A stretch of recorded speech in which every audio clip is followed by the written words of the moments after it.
This is the Late Life Archive. I'm Tybesh. Happy Valentine's Day, everybody. It is February 14th. I almost said the wrong date. It is a beautiful day in Arizona. I'm outdoors, specifically, because it's nice. Also because my roommate is snoring. It is 3 in the afternoon. I think he had a nice night last night. It's his day off. You guys get how it is. If you're a 9-to-5er, this is what happens. You gotta live for it. You gotta take advantage. So hopefully I don't wake him. I'm not in my room. It's gonna sound like I'm outside. Also, we have no idea what's gonna happen out here. Could be birds, could be construction, could be someone yelling. You won't smell the smoke though, which is nice. Okay, today I'm going to talk about, this is episode 5, I should say. I'm going to talk about art, A-R-T. I should have asked him what it was short for. I didn't get there with him. We had a great conversation for a couple hours. I didn't ask him what it was short for, if it was short for anything. That's my bad.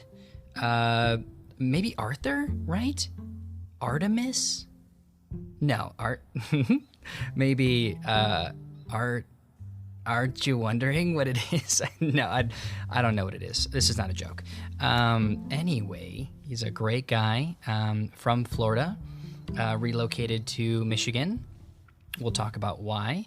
And a collector of many things. I wish you could see the interview that I had with him in his basement, filled with just checkerboard, classic jukebox stuff, baseball memorabilia, car memorabilia, a bird. I don't know what kind of bird that is. It's giant. She's great though. And they also have a dog. But the dog wasn't allowed. We're going to talk about art today and kind of dive into his life, his work life, his life kind of surrounding baseball, as a collector as well, and a married man.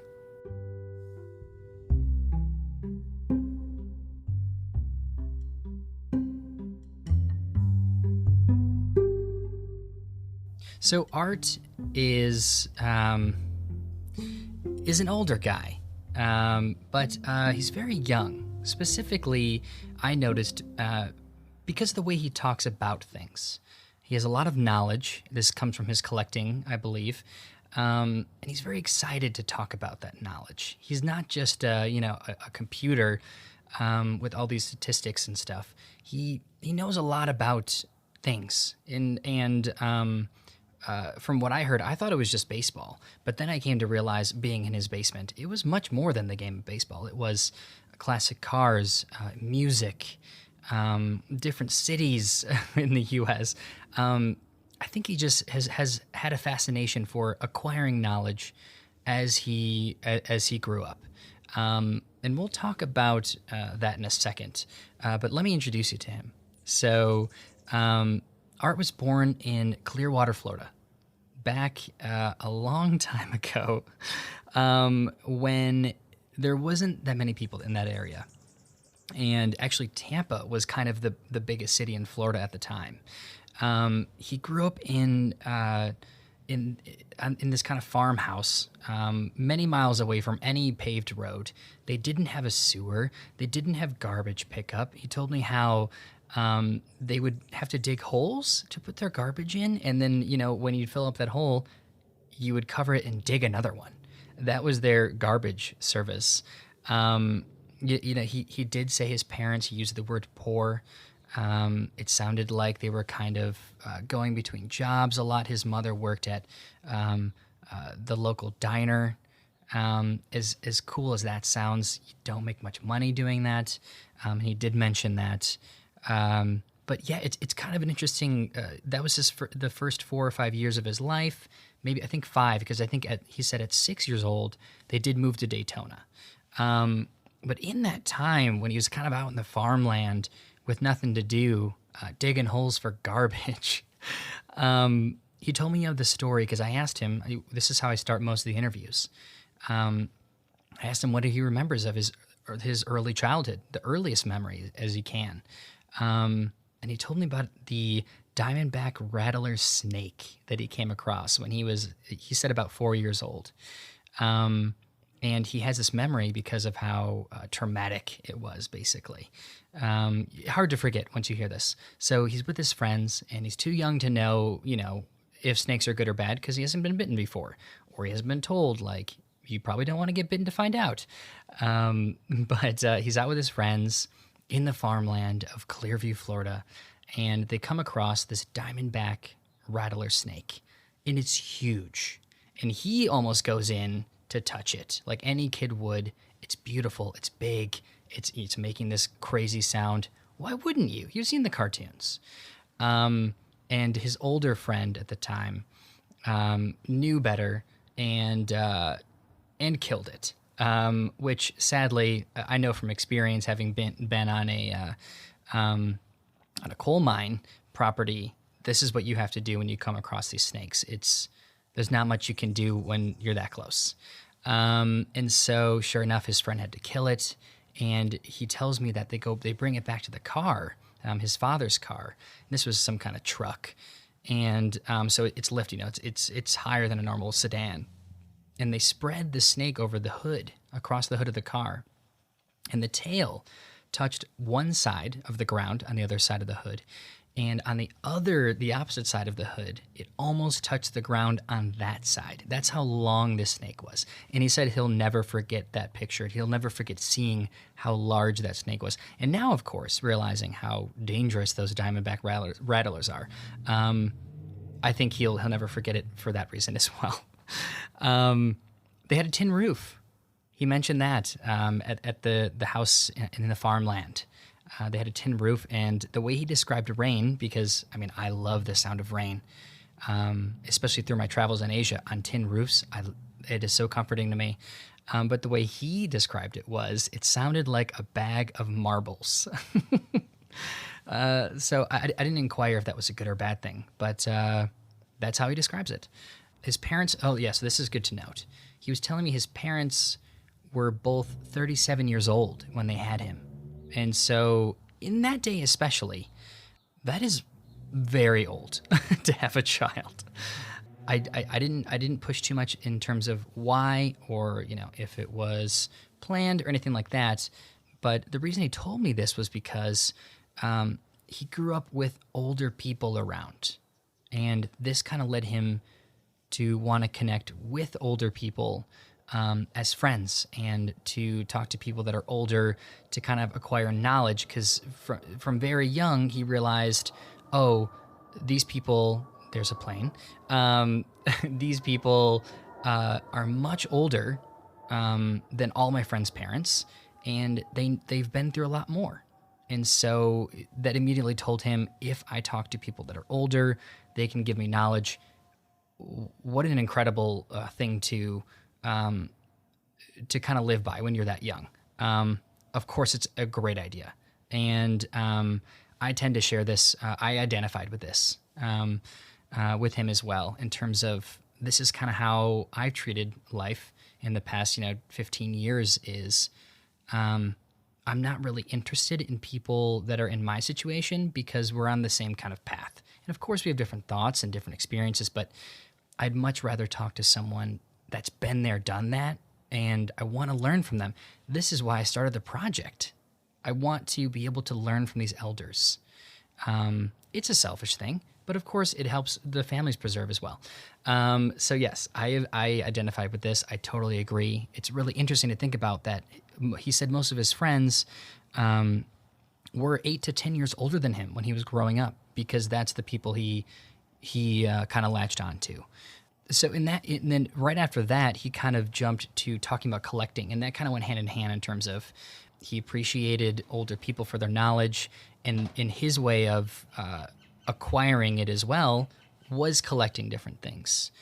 And he basically said he wanted to share in the history and the story behind these things that he has, these physical things he has. And of course, that line of conversation led him to say stuff like, soon enough, everyone's information and everything they own and everything about them is going to be on a flash drive, something the size of a flash drive, and no one's going to have anything anymore. And obviously this is coming from a guy that has an entire basement full of just things that he...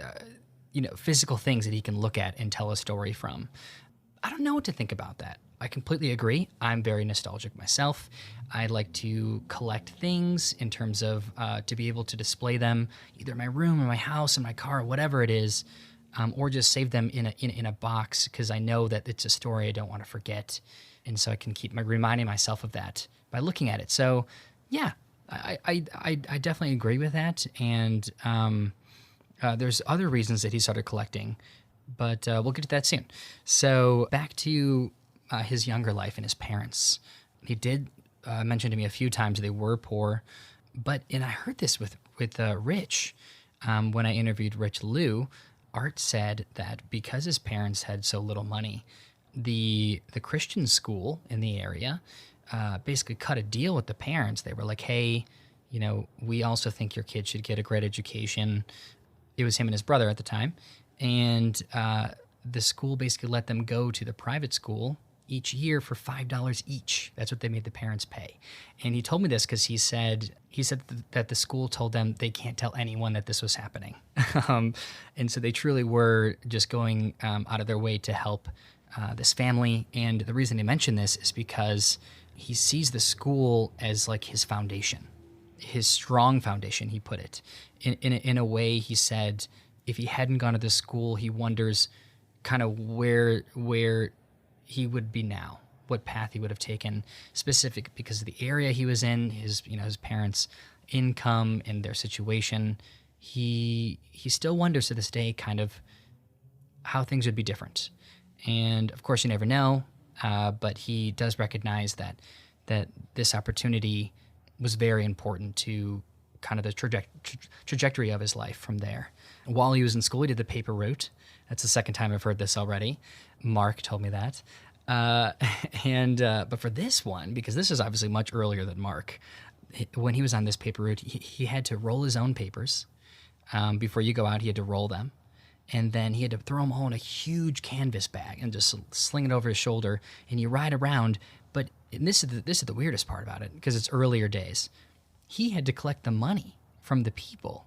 And so he was telling me basically that a lot of these people, they wouldn't pay, or they'd be like, oh, yeah, maybe tomorrow. Come back tomorrow and I'll pay you for both. No worries. And a lot of the time, people just wouldn't pay him the money. And so, he said he tried like not giving them the paper sometimes, but of course the customer's always right, even back then. And so it was a situation where he told me that it was pretty eye-opening in terms of how business capitalism, right? How it can be shifted around a little bit when you're a consumer or when you're a provider, et cetera, et cetera. But then he started talking about baseball, and this is when I was excited, because I've always heard that from all of his relatives and his family, they told me that baseball is his love. And so I'm glad that we got to this point in the conversation. He grew up playing baseball, and he was always a catcher. Always was the position he played was a catcher. I asked him why. He said he was kind of built for it. It's the only position he enjoyed, which is interesting. He wanted to play Little League when he was young, and that's kind of when Babe Ruth baseball was coming around. So they built new fields by his house in Daytona, and I guess beautiful fields. I don't know if they're still there now. Babe Ruth baseball, everyone knows that. I didn't play when I was young, but I even know I've heard of that, right? And so he played all through middle school, high school, even working jobs he had to do. He told me that in the 70s, this is kind of when I believe he was in his late teens. That sounds right. His brother's friends contacted him, and they were like, hey, we have this opportunity for you to manage baseball in Babe Ruth baseball. You're old enough now. Like, do you want to be a manager? And he was like, well, I still want to play. But, through these connections, he said that he got connected with the Atlanta Braves organization, and not to manage, but to try out for the team. He tried out, and around this time, his mom's health was getting really bad. And his brother was just getting back from the Navy. He had been in the war. He kind of had to cut baseball out. The way he talks about it is he got to play with a lot of cool people through the Braves organization. I didn't ask too much about the teams he was on, but he played long enough that he actually was on the field and he met a lot of Hall of Famers in his time. And I think this is actually one of the things that got him into the collecting, because he was young, when this was happening. And I'm assuming he got autographs and yada, yada, yada. I think this is kind of what got him, just from what I heard, I think that's what got him into collecting the baseball stuff, is because he kind of had access to it at the time. But yeah, because of those things with his mom and his brother, after a little bit of time, he just stopped playing. He actually told me this story about this guy named Johnny Mize. I will look him up, and I think you should too. He's a Hall of Famer, a baseball player in that era. I had never heard of him, but they were good friends. And, when he was much older, way after all this is done, he was in Michigan, and we'll get to why he was there. And he was at one of those collectors shows. This is in Bloomfield, Michigan, he said. He was, standing in line for whatever, some autograph, and there was a father and, like a 12 or 13-year-old kid with him. And over the PA system, the announcement came over that was like, Johnny Mize will be coming out soon for autographs. So if you'd like to get in line for that, come over to this section. You can start lining up now, blah, blah, blah. And that perked his ear. And so he turned to the kid and he was like, you want Johnny Mize's autograph? It's pretty cool, right? You should go hop in line with me. And the kid turns to him and he said, verbatim, he said, this was a quote, "Who the hell is Johnny Mize?" And this upset him because, and this kind of came later in conversation, he doesn't like that people don't really follow things anymore. It's hard to find those people that are really invested in the things that they like. So, if you go up to someone that likes baseball and you ask them, who their favorite players are, they'll have one or two, right? But if you ask them what their stats are, or what they're good at, or, the team overall, or the coaching and, where they came from, they won't know really. And I can't say why that's the case more often than not, in his opinion. But this, to me, it just showed how much he loved the game, more than playing it. It was more of learning from it and following, individual people, their arc through the game. That's what this story told me. It was less about him being like, oh, the kids these days. And it was more of like, I wish more people loved the game like I did. And I respect that. So now let's go back to Florida, because we're going to get to why he's in Michigan. That's going to be the big story for the end. He ends up at Florida Power and Light Company. He worked his way up from doing like manual labor with them to being a truck driver, because that was just the next step. Of course, he told me he never wanted to be a truck driver, nor did he see a future in it. But he won some, awards for being whatever, the safest driver for a couple of years, all this kind of stuff, best delivery, whatever. And then he actually did an apprenticeship with them. During this time is when his to-be wife came along, and her name was Jackie, which I'm actually going to interview very soon. So we'll be talking about her soon. We'll get her side of the story. The way this story goes is Jackie is from Michigan, and she was visiting a friend in Florida before they went to some wedding festivities somewhere down in the South. Art's friend invited him out. He was like, hey, this girl I know, her friends are in town. Like, let's all hang out. We'll come over to your place. And at the time, his mom was in his place, and he was like, yeah, you guys can come over. That's fine. And so it's his friend, these two girls, and him hanging out in the house. And he's he connects with Jackie, and there's like obviously this thing between them. And they have a great night. The next couple days while she's still in town, they spend every afternoon after she's done with work hanging out, just going to wherever. It's just Florida. It's beautiful. There's the beach. There's all this kind of stuff. They hang out all the time for the next like 3 or 4 days, and then she leaves. He told me that the night after she left, he was just in the house, and his mom turns to him and says, "Hey, I I can't tell you what to do. You're old enough. Just so you know, I think that you should not let her get away. He was like, oh, yeah, maybe you're right. And so he had the number to, I believe it was the hotel they were staying at next. And so he gives the number a call, and they connect them to the room that these girls are in. Jackie's friend answers the phone, and she's like, "Hey, who is this?" And he's like, "Oh, it's Art. The guy from a couple days ago." And she's like, "Oh yeah, what's up?" And he's like, "Oh, well, is Jackie there?" And the friend goes, "Yeah, of course. Why are you calling? This is weird." And he goes, "Oh, I just wanted to ask her, if she would marry me." He just said it very simply. And the friend drops the phone. And you could hear the cassette hit the floor. The handset, sorry. Jackie picks up. She goes, "Hello? What's going on?" And he's like, "Oh, hey, it's Art." She's like, "Oh, hey, what's going on?" And he goes, "Oh, well, I wanted to ask if you would marry me." She drops the phone. Drops to the floor crying. And he's just like, the phone's on the ground. He hears crying. And he's like, "All right, what's going on?" Then this guy picks up the phone. It's like whatever, the boyfriend of one of them or the friend or whatever.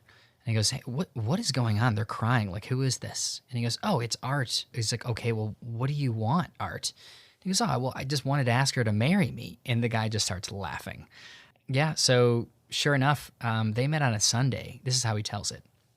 They met on a Sunday. He asked her to marry her that next Sunday. That's when he called. A week later, within that month, they were married. So sure enough, that brought him to Michigan. It didn't make sense to him to stay in Florida. All of her family was in Michigan, and he didn't mind moving. And he didn't want to take her away, kind of thing, from Michigan and that kind of stuff.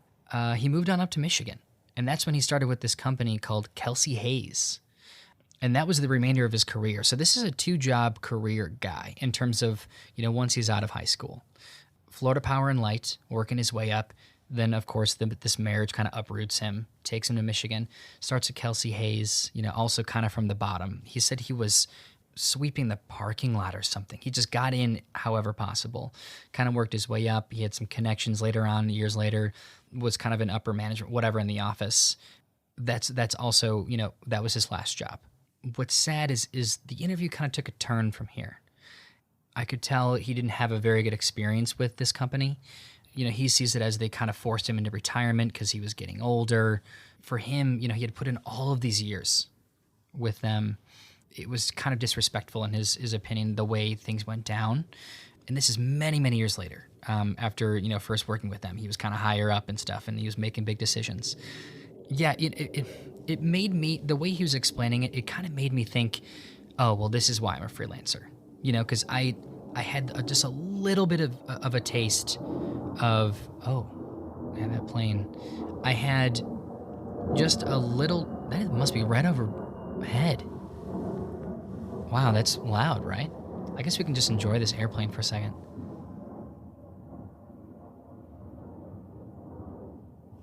There's, it's Tucson. There's a lot of like Air Force stuff, right? It's not just regular planes. Anyway, it kind of reminded me of why I do freelance. I had that little taste of working for bigger companies for about 8 years, I would say. Even 2 or 3 of those years was enough to show me this is not for me, ever. For him, in that era as well, that's what you did. You worked for one company for your life. And so he was kind of buried in there and okay with it, and it just didn't end well for him because it was that new age of thinking where it's like, we don't care, we can hire someone new. That's kind of how he explained it. It doesn't matter, like, thanks for your time, but like, bye, like, we're going to just get someone new. That's a bummer, and I think it's good for all of us to kind of reflect on that. The workforce nowadays, things don't happen like that anymore, and it's kind of sad to actually see how companies treat people, even though that's not the case anymore. So you go into it knowing, well, this job is not going to be for life. It's just not how it works anymore. But they also treat me that way in terms of, oh, if I do one thing wrong, they can replace me. It doesn't matter. I've had that experience already. I know it to be a fact with multiple people. It's a bummer. Yeah, that kind of got me thinking about that. And it is a bummer for him that being a career person didn't end up the way he wanted it to be. So the way he put it is he thinks of this is a good way to put it. he thinks of this guy named Jimmy Duran. There was the Jimmy Duran show. And at the end, he would be walking through these squares that were kind of like lit up on the ground. And the squares would go from big to small. He'd walk from the biggest one to the smallest one. The smallest one was where the curtain was, where he'd go behind at the end of the show. And as he got to the last one, he would say, "Good night, Mrs. Calabash, wherever you are." And then he would disappear in the darkness. And for him, he explained it's an analogy to his life. You're in all these different places, you're doing all these different things, you're going somewhere, and then you're just gone. And so in the meantime, in that short amount of time, there's going to be so many things in there that are good or that are bad, and it doesn't matter too much. You shouldn't put too much weight on any one thing, he said, even though for him it was many, many years of his life to this one company, right? That doesn't matter because there's other things inside of that life experience. And that struck me in a way where, it reminded me how to move forward with my life. And I totally agree. Who knows? Things can seem so important at one point in your life.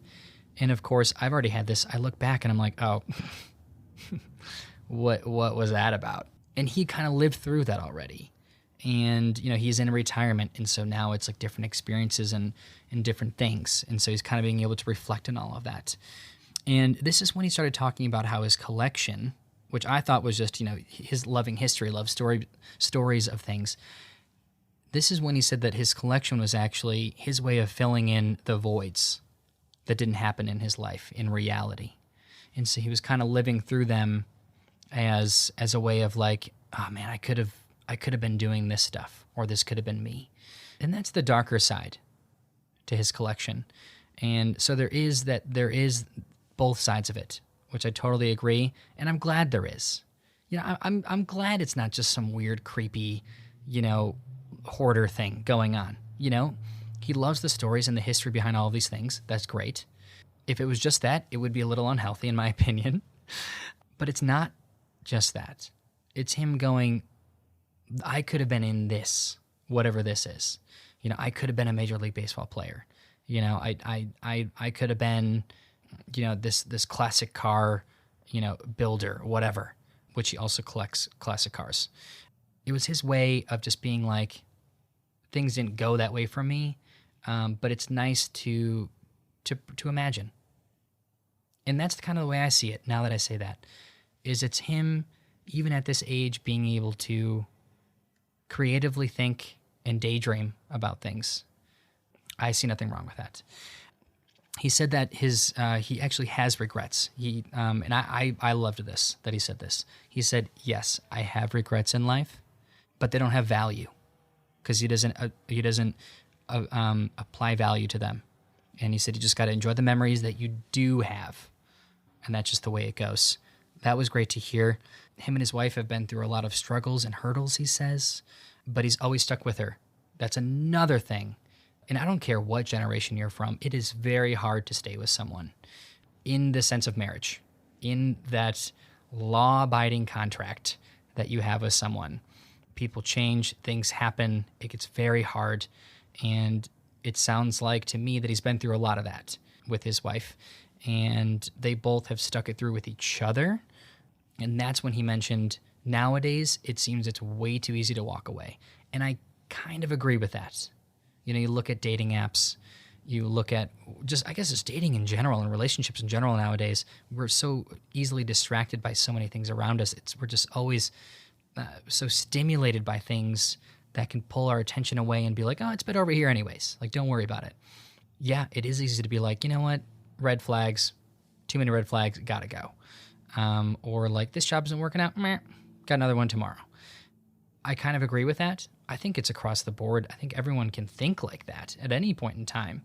But I think where we are specifically right now with technology and our emotional problems that we're all going through because of technology and because of, low income and stuff like that, all these things that are happening right now, environmental change. Yeah, I think it's driving people crazy. And it's hard to just go, I'm going to stick with you, my partner, this person that I wanted to be with forever, through all of this. That's a whole different conversation, right? That's a mental health thing that I think we all need to pay way more attention to. But that's for a different time, right? Yeah. Last thing, I realized that he kept saying, he said this a few times, and I loved to hear him say this. He would always lead with kind of like a life lesson or, something important that he wanted to say. He would always lead with it by saying, whoever is watching this 1,000 years from now. And then he would go into it. That just made me so giddy because he gets it, right? He gets the idea of the project. Like, this isn't just a short-lived, 2020 thing. This is something that I want to live, hopefully forever, right? I mean, hopefully the internet is forever. Like, who knows what happens with whatever in history. But the idea is that, yes, 1,000 years from now, someone in our distant family can be watching, whatever, like my brother talk or my sister talk, or in his family, they can be like, maybe that's just their great-great-grandfather or whatever. They're going to be able to hear and see this person tell their stories and talk about the good and the bad. And I love that he was okay with talking about the bad in his life. Yeah. Just a beautiful conversation. That is Art from Florida, moved to Michigan, living his life in retirement now with his lovely wife, their dog, Tiki the bird, the loud bird, and all of his memories in the basement. Thank you for listening.